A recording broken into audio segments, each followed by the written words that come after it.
Hi, everybody. Welcome back. Today, I'm going to share our process to how we went about finding schools for our kids in Santo Domingo.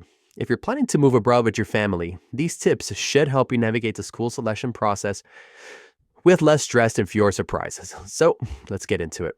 So, section number one, deciding on the type of school. The first decision we made was about what type of school to look for. So, since our kids had always been in schools in the United States, we thought an American school in the Dominican Republic would be a good fit. A mix of Spanish and English, right? Well, that wasn't quite the case. These schools are mainly designed for Dominican kids to learn English, not for foreign kids to learn Spanish. So, if your goal is to immerse your kids in Spanish, you might want to consider enrolling them in a Spanish speaking private school instead. They're also more affordable compared to the American schools in DR. So, for example, where the cost to enroll a student in an American school in DR might be around $10,000, the cost of a high quality Dominican private school would be around $4,000 to $5,000. Another one of our criteria was that we wanted our kids to have more of a conservative type of education. So we just straight up asked the school admins about it. Some said they leaned conservatives, some said that they were more liberal with their education.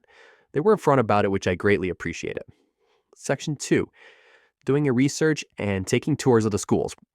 So we started our search by asking friends and families for recommendations.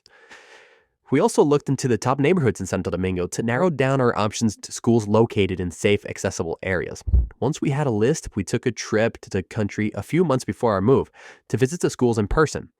During the school visits, the administrators would usually give us a tour of the facility, explaining the training curriculum, description of after-school options, lunch procedures, etc.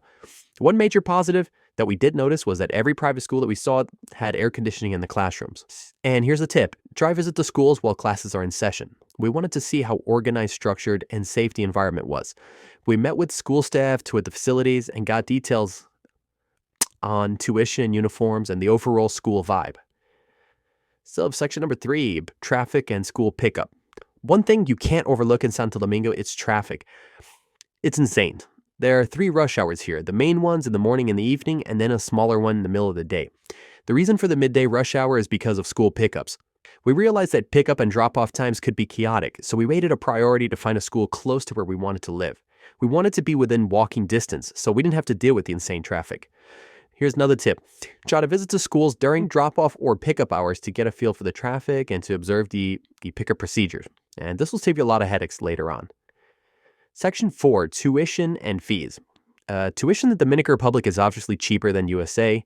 We had our 2 kids in a pretty good private school in Florida, and tuition there was about $24,000 for the both of them.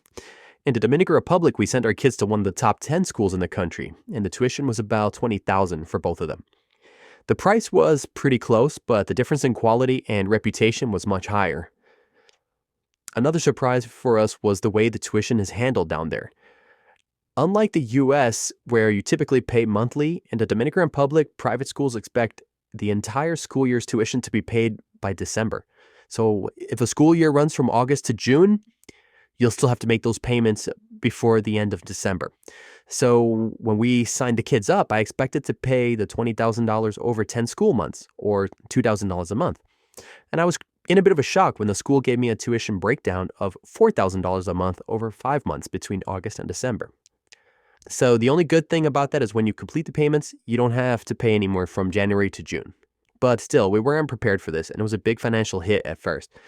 So my advice: plan for these upfront payments, and if possible, enroll your kids as early as possible so you can spread out the costs over more months. Section 5, school safety and staff. One thing that we were very happy was the level of safety in all the schools. All the private schools in Santo Domingo are very secure. When we went to the private schools, we saw very tall perimeter walls, usually had barbed wire on top, cameras, and all the guards were armed. During school hours, the staff is very strict about who can pick up your child, and they'll check your IDs to ensure that everything is secure. Another pleasant surprise was seeing that the guards know every family by face, and the guards immediately will stop anyone leaving with a child that doesn't correspond. Also, when your kids go on school trips, there's always a security guard with them, which does make us feel more comfortable. And as for staff, we did notice that all the teachers and administrators were highly fluent in English. Section 6, access to technology and educational material. So one of the things we look for is the access to educational material and technology. Most of the schools we visited were accredited by some form of international agency. so we did feel comfortable about the level of the education they would be receiving. Additionally, we wanted kids to have exposure to technology, for example, laptops, but without the school becoming dependent on laptops to teach the kids. So it's good to see that the schools approached education traditionally while still incorporating technology with their educations. Section 7, uniforms and school supplies. Another thing to consider in public school and private schools is uniform and school supplies.